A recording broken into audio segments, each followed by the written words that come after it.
कराची के इलाके मौड़ीपुर रोड पर ट्रैफिक हादसे में मोटरसाइकिल सवार एक तालिब इल्म जाँ बहक और दूसरा जख्मी हो गया है। शाहिदीन के मुताबिक स्कूल के तलबा की मोटरसाइकिल ट्रक से टकरा गई।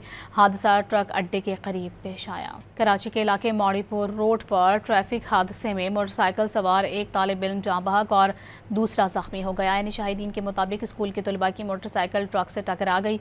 हादसा ट्रक अड्डे के करीब पेश आया। कराची के इलाके मौड़ीपुर रोड पर ट्रैफिक हादसे में मोटरसाइकिल सवार एक तालिब इल्म जाँ बहक और दूसरा जख्मी हो गया है। शाहिदीन के मुताबिक स्कूल के तलबा की मोटरसाइकिल ट्रक से टकरा गई।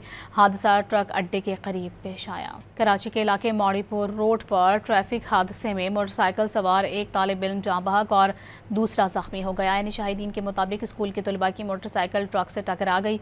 हादसा ट्रक अड्डे के करीब पेश आया। कराची के इलाके मौड़ीपुर रोड पर ट्रैफिक हादसे में मोटरसाइकिल सवार एक तालिब इल्म जाँ बहक और दूसरा जख्मी हो गया है। शाहिदीन के मुताबिक स्कूल के तलबा की मोटरसाइकिल ट्रक से टकरा गई। हादसा ट्रक अड्डे के करीब पेश आया।